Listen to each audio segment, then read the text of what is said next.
ಇಂಥ ಹಾಕ್ತಂದನ ಎಲ್ಲೂ ನಡೆದಿಲ್ಲ. ಇವತ್ತು 10 ಕುಟುಂಬಗಳು ಈ ದುರಂತದಿಂದ ನಾಶವಾಗಿವೆ. ಇದಕ್ಕೆ ಈ ನೇರ ಹೊಣೆ ಯಾರು ಅಂದರೆ ಸರ್ಕಾರವೇ ಹೊಣೆ ಅಂತ ನಾನು ಹೇಳೋಕ್ಕೆ ಇಷ್ಟಪಡಬಲ್ಲೆ. ಈಗ ಅವ್ರ ತಂದೆ ತಾಯಿ ನೋಡಿದ್ರೆ ಗಗನ ಮುಟ್ತಾ ಇದೆ ಆಕ್ರಂದನ. ಈಗ ಆ ಮಗನಿಂದಲೇ ಅವ್ರ ಬದುಕನ್ನು ಸಾಗಿಸ್ಕೊಂಡು ಹೋದರು. ಅವನು ಭಾರಿ ಶ್ರಮಜೀವಿ ಸರ್ ಮೇಡಮ್. ಈ ಊರು ನೋಡೋದಿಲ್ಲ ಇದು ಎಂಥ ಊರು ಅಂತ. ಇಲ್ಲಿ ಭಾರಿ ಶ್ರಮಪಟ್ಟು ಜೀವನ ಮಾಡೋಂಥ ಈ ಊರಿದು. ಅಂಥ ವ್ಯಕ್ತಿ ನಾವು ಇನ್ನೂ ಪಡೆಯೋಕ್ಕೂ ಆಗೋಲ್ಲ, ಅಂಥ ಹುಟ್ಟೋಕ್ಕೂ ಇಲ್ಲ. ತಿಳ್ಕೊಳ್ಳಿ, ನನಗೆ ಅವನು ಸಾಮಾನ್ಯವಾಗಿ 50% 60% ನನಗೆ ಒಳ್ಳೆ ಹೆಲ್ಪ್ ಮಾಡ್ತಿದ್ದ. ನಾನು ಅವನಿಂದ ಆದಷ್ಟು ಸಹಾಯ ಪಡ್ಕೊಂಡಿದ್ದೆ. ನನಗೆ ಸರ್ ನಮ್ಮ ಬಾಂಬೆದ ಮಗನೇ ಇಂಥ ಅವಹೇಳನಕಾರಿ ದುರ್ಘಟನೆ, ಅಸಹ್ಯ ಅಂತ ಘಟನೆ ನಡಿಬಾರ್ದಾಗಿತ್ತು. ಇದು ಮಾಡಿರೋದು ಸರ್ಕಾರದ ಮೂಲಭೂತ ತಪ್ಪು. ಇಲ್ಲ ಪಬ್ಲಿಕ್ಕಲ್ಲಿ ಮಾಡಬೇಕಾಯ್ತು ಇವರು. ಇಲ್ಲ ಮೂಲಭೂತ ಒಂದು ಸಭೆ ಮಾಡಿಕೊಂಡು ಒಂದು ದಿನ ಪರ್ಚೇಸ್ ಮಾಡಿಕೊಂಡು ಇವರು ಸಭೆ ಇಟ್ಕೋಬೇಕಾಯ್ತು. ಇವತ್ತಿನ ಮಕ್ಕಳು 20 ರಿಂದ 25 ವಯಸ್ಸಿನ ಹುಡುಗರು ಈ ಕ್ರಿಕೆಟ್ ಅಂದರೆ ಭಾರಿ ಹುಚ್ಚು, ಜಗತ್ತನ್ನು ಬಿಟ್ಟು ಹಾರ್ತಾರೆ. ಇವತ್ತು ಸತ್ತಿರೋರು ಯಾರು? 24, 25 ವಯಸ್ಸರು ಸತ್ತಿರೋರು. ಇದು ಯಾರು ಹೊಣೆ? ಯಾರು? ಸರ್ಕಾರವೇ ಹೊಣೆ. ಅಯ್ಯೋ 100% ಹುಚ್ಚು ಸರ್. ಎಲ್ಲಿ ಬೇಕಾದ್ರೂ ಹೋಗ್ಬಿಡೋಣ, ಬೆಂಗಳೂರಲ್ಲಿ ಮೈಸೂರಲ್ಲಿ ಎಲ್ಲ ಬೇಕು ನೆಗೆದು ಬಿಡೋಣ ಅಂಥ ಹುಚ್ಚು.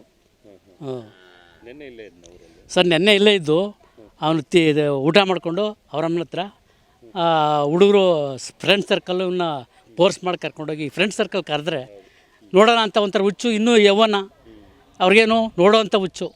ಹೋಗಿ ಇಂಥ ಘಟನೆ ಹಾಕ್ಕೊಂಡು ಇಂಥ ಇದಾಗಿದೆ ಸರ್. ಸಮಸ್ತ ಯುವಜನತೆಯಲ್ಲಿ ಕೇಳ್ಕೊಳ್ಳೋದಿಷ್ಟೇ, ಕ್ರೀಡಾಭಿಮಾನ ಇರಬೇಕು. ಅಷ್ಟೊಂದು ಅಂಧಾಭಿಮಾನ ಇವತ್ತು ಈ ಘಟನೆಗೆ ಕಾರಣ ಆಗಿದೆ. ಮುಂದಾದರೂ ಎಚ್ಚೆತ್ತುಕೊಂಡು ಅಷ್ಟೊಂದು ಅಂಧಾಭಿಮಾನ ಒಳ್ಳೆಯದಲ್ಲ ಅನ್ನೋ ಒಂದು ಮಾತನ್ನು ಈ ಸಂದರ್ಭದಲ್ಲಿ ಯುವಜನತೆಗೆ ಒಂದು ಕರೆ ಕೊಡ್ತೀವಿ. ತಾವೆಲ್ಲರೂ ಸಹ ಎಚ್ಚೆತ್ತುಕೊಂಡು, ಎಲ್ರಿಗೂ ಸಹ ನಾನು ಒಬ್ಬ ಕ್ರೀಡಾಪಟು, ಕ್ರೀಡಾಭಿಮಾನಿ ಆದರೂ ಸಹ ಇಂದು ಇಷ್ಟೊಂದು ಅಂಧಾಭಿಮಾನದಿಂದ ಈ ಘಟನೆ ನಡೆದಿದೆ. ಮುಂದಾದರೂ ಸಹ ಇಷ್ಟೊಂದು ಅಂಧಾಭಿಮಾನದಿಂದ ಹೊರಗುಳಿದು ಪ್ರೋತ್ಸಾಹ ಕೊಡೋಣ, ಸಹಕಾರ ಕೊಡೋಣ, ಅಭಿಮಾನ ಇರಲಿ. ಇಷ್ಟೊಂದು ಕುರುಡು ಅಭಿಮಾನ ಒಳ್ಳೆಯದಲ್ಲ ಅನ್ನೋ ಒಂದು ಯುವಜನತೆ ತಿಳ್ಕೋಬೇಕು. ಮುಂದಾದರೂ ಸಹ ಇದಕ್ಕಿಂತ ಎಚ್ಚೆತ್ಕೊಂಡು ಈ ಘಟನೆ ನಡೆದಿರೋಂಥ ಒಂದು ನಡೀಲಿಕ್ಕೆ ಕಾರಣ ಆಗಬಾರ್ದು ಯುವಕರು ಅನ್ನೋ ಮಾತನ್ನು ಈ ಸಂದರ್ಭದಲ್ಲಿ ಹೇಳಿ ಬಯಸ್ತೀನಿ. ನಾನು ಮೊನ್ನೆ ನಂದೀಶ್ವರ ಜೊತೆ ಮಾತಾಡಿದ್ರೆ ಅದನ್ನೇ ಹೇಳಿದೆ. ಸರ್ಕಾರ ಪೂರ್ವ ಸಿದ್ಧತೆ ಮಾಡ್ಕೋಬೇಕು. ಸರ್ಕಾರಕ್ಕೆ ಸಂಪೂರ್ಣವಾದ ಮಾಹಿತಿ ಇದೆ, ಇಂಟೆಲಿಜೆನ್ಸ್ ಇದೆ.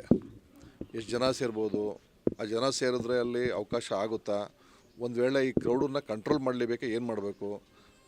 ಲಾಂಗ್ ಪ್ರೊಸೆಷನ್ ಕೊಟ್ಬಿಟ್ರೆ, ರ್ಯಾಲಿಗೆ ಅವಕಾಶ ಕೊಟ್ಟಿದ್ರೆ ಆ ರ್ಯಾಲಿಯಲ್ಲಿ ನೋಡ್ಕೊಂಡು ಅಂತೂ ಹಂಗೆ ಡಿಸ್ಪೋಸ್ ಆಗ್ತಿದ್ರು, ಎಲ್ಲ ಅಲ್ಲಿಗೆ ಹೋಗ್ತಿರ್ಲಿಲ್ಲ. ಅತಿಯಾದ ಕ್ರಿಕೆಟ್ ಪ್ರೇಮಿನಲ್ಲ ಸರ್, ಕ್ರಿಕೆಟ್ ಆಡೋನು ಸರ್. ಕ್ರಿಕೆಟ್ ಆಡೋನು, ಎಲ್ಲ ತಕ್ಕ ಹೋಗೋದು, ಫಂಕ್ಷನ್ ಇಟ್ಕೆಲ್ಲ ಹೋಗೋಣ ಸರ್ ಕ್ರಿಕೆಟ್ಗೆ. ಅತಿಯಾದ ಪ್ರೇಮಿನ ನೆನ್ನೇನು ಮಿಸ್ ಆಗಿ ಅಲ್ಲಿಗೆ ನೋಡೋಕೆ ಹೋಗ್ಬಿಟ್ಟವನೆ, ಕಪ್ ಗೆದ್ದವ್ರಿ ಅಂತ. ಅತಿಯಾದೇನು ಇದಿಲ್ಲ, ಅತಿಯಾದ ಜಾಸ್ತಿ ಏನು ಹುಚ್ಚೇನಿರಲಿಲ್ಲ ಅವನಿಗೆ.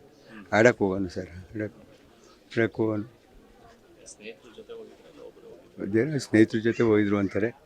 ಆದರೆ ನಮಗೆ ಅಷ್ಟು ಪೂರ್ತಿ ಗೊತ್ತಿಲ್ಲ. ಸ್ನೇಹಿತರ ಜೊತೆ 5 ಜನ ಹೋಗಿದ್ರಂತೆ ಸರ್. 5 ಜನ ಸಾಯಂಕಾಲ, ನಿನ್ನೆ ಸಾಯಂಕಾಲ 6 ಗಂಟೆಲಿ, 5:30, 6 ಗಂಟೆಲಿ ಗೊತ್ತಾಯಿತು. ವಾಟ್ಸಪ್ಪಲ್ಲೆಲ್ಲ ಅವನ್ನ ಫಸ್ಟ್ ಏಡ್ ಮಾಡ್ತಿದ್ರಲ್ಲ, ಅದು ಗೊತ್ತಾಯಿತು ಅಲ್ಲಿ ಸ್ಪಾಟಲ್ಲಿ. ಅಷ್ಟು ಬಿಟ್ಟರೆ ಇನ್ನೇನು ನಮ್ಗೆ ಗೊತ್ತಾಯ್ತು.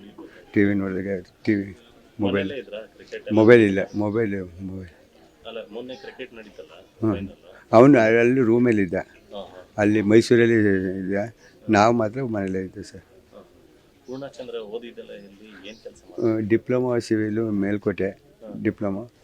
MRIT Sidlingpura, MRIT BE college, civil ಒಂದು. ಈಗ ಕೆಲಸ ಮಾಡ್ತಾಯಿದ್ದ. ಇದು ನಕ್ಷತ್ರ ಬಿಲ್ಡರ್ಸಲ್ಲಿ ಕೆಲಸ ಮಾಡ್ತಾಯಿದ್ದ. ಅಲ್ಲೇ 4 ತಿಂಗಳಿದ್ದಾವೆ.